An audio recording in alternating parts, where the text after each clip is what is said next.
सोच को बदलोगे तो सितारे बदल जाएंगे, सोच को बदलोगे तो सितारे बदल जाएंगे, नजरों को बदलोगे तो नजारे बदल जाएंगे। सोच को बदलोगे तो सितारे बदल जाएंगे, नजरों को बदलोगे तो नजारे बदल जाएंगे। किनारे बदलने की जरूरत नहीं है मेरे दोस्तों, कश्तियां बदलोगे तो किनारे खुद ब खुद बदल जाएंगे।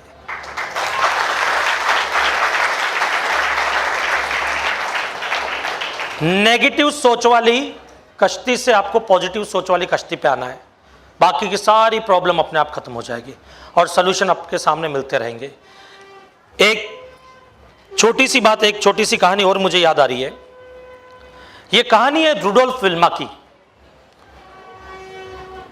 रुडोल्फ विल्मा जो है वो जब पैदा हुई थी तो उसको पोलियो था।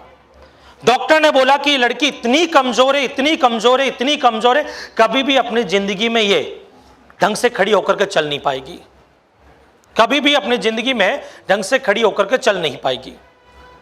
वो लड़की 5 साल की थी, लंगड़ाती चल रही थी और अपनी मां को बोला, मां ये सब लोग खेल रहे हैं, सब बच्चे लोग खेल रहे हैं, मैं क्यों नहीं खेल सकती हूं, मैं क्यों नहीं भाग सकती हूं। मां ने बोला, बेटा तेरी किस्मत में खेलना ही नहीं लिखा है। बोले, मां ये किस्मत कौन लिखता है? बोले, बेटा ये तो कोई विधाता लिखते हैं। बोले, मां जब इस किस्मत के साथ जीना मुझे, रहना मुझे, मरना मुझे, हंसना मुझे, रोना मुझे, तो किसी और को किसने हक दिया मेरी किस्मत लिखने का? नहीं मां, मुझे खेलना है, मुझे भागना है, मुझे दौड़ना है। मां ने समझाया बच्चे को, हाँ बेटा एक दिन तू खूब दौड़ेगी, खूब खेलेगी। वो लड़की शायद बच्ची 5 या 6 साल की थी, स्कूल में दाखिला हो गया। वो जब 10 साल की हुई, एक बार इंस्पेक्शन के लिए स्कूल में कुछ बाहर से कुछ ट्रस्टीज वगैरह आए थे, आप लोगों के भी आते हैं कई बार। इंस्पेक्शन में सबसे पूछा गया, आप बड़े होकर के क्या बनना चाहते हो? उससे भी पूछा गया, क्या बड़े होकर के क्या बनना चाहते हो? पता उस लड़के ने क्या बोला? एथलीट बनना चाहती हूँ, देश के लिए ओलंपिक जीतना चाहती हूँ। सब लोग उस पर हंसने लगे, जो 2 कदम चल नहीं पाती है वो एथलीट बनना चाहती है, वो भी ओलंपिक जीतना चाहती है।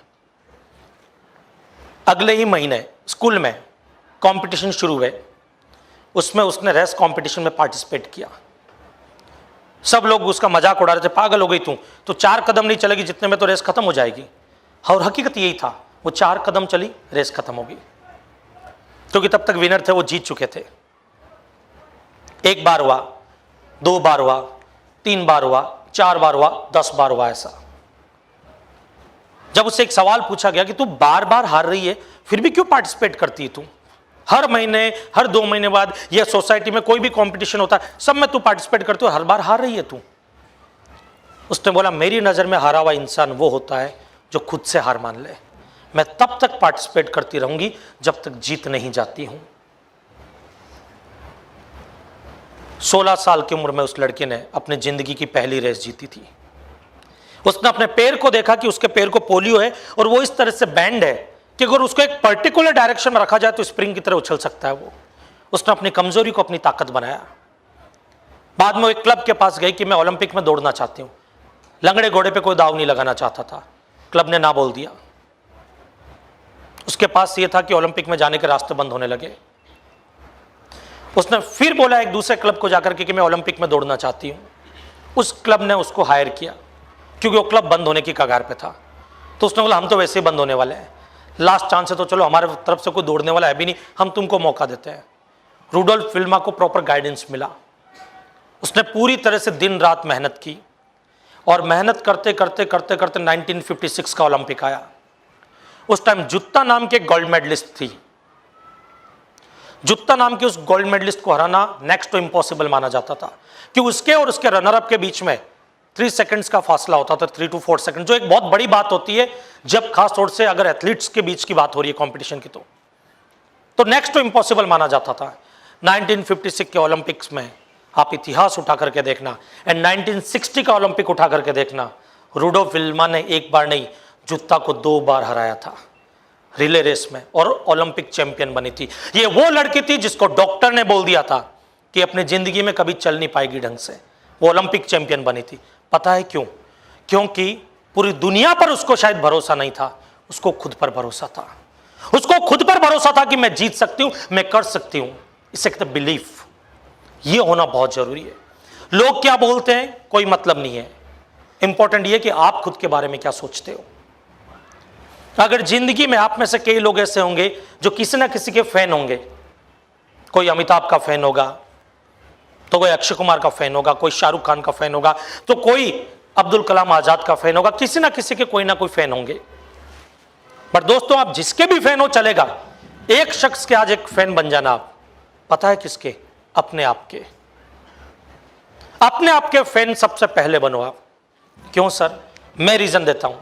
मान लेते हैं कि आप सब लोग मेरे फैन हैं यहां पर, और आप मेरे फैन क्यों हैं? क्योंकि आपको अच्छा लगता है कि ये आदमी सुबह 4 बजे उठता है, उठने के बाद में ये काम करता है, और उसके बाद में ये काम करता है, वो काम करता है, जो आपको अच्छा लगता है, इसकी वजह से आप मेरे फैन हैं। तो पता मैं क्या करूंगा?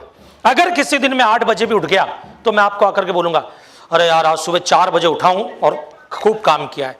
रीजन क्या है कि मुझे ये टेंशन है कि अगर मैंने अपने फैन को सच्चाई बताई तो मेरी फैंस फॉलोइंग कम हो जाएगी।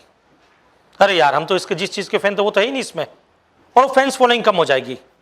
और यही वजह है कि मैं आप लोगों से शायद झूठ बोल जाऊं, आपको धोखा दे दूं। लेकिन सोचो अगर मैं खुद अपना फैन हूं, मैं क्या खुद को धोखा दे सकता हूं? क्या? कभी नहीं दे पाऊंगा। अगर कुछ गलत करने भी जाऊंगा तो खुद की नजरों में गिर जाऊंगा। इसलिए सबसे पहले खुद के फैन बनना दोस्तों। एक एटीट्यूड रखो, पॉजिटिव एटीट्यूड अपने लाइफ में, और आगे बढ़ो। और एटीट्यूड कैसा होना चाहिए? Winning attitude. यह चीज डेफिनेटली कर सकता है, क्योंकि दुनिया में ऐसे कोई चीज ही नहीं है जिसका सोल्यूशन नहीं है। एक बात आप खुद सोचो, अगर मैं लिख दूं आपको ABC -2D -3A -6 7 और बोलो इसका सोल्यूशन निकालो, कर पाओगे? क्योंकि वो क्वेश्चन ही रॉन्ग है। मुझे वो क्वेश्चन फ्रेम करने से पहले एक सोल्यूशन फ्रेम करना पड़ेगा, और उसके बाद वो क्वेश्चन बनेगा। तो जब कोई प्रॉब्लम बनती है उससे पहले उसका सोल्यूशन फ्रेम होता है, और सोल्यूशन पे फोकस करना होता है। समझ में आया? और एटीट्यूड कैसा होना चाहिए कि जब हम चलते हैं तो तूफान चले जाते हैं, जब हम चलते हैं तो तूफान चले जाते हैं, जब हम हंसते हैं तो मौसम बदल जाते हैं। जब हम चलते हैं तो तूफान चले जाते हैं, जब हम हंसते हैं तो मौसम बदल जाते हैं। हमें रोकने की कोशिश ना करना है दुनिया वालों, क्योंकि जहां हम रुकते हैं वहां इतिहास बदल जाते हैं।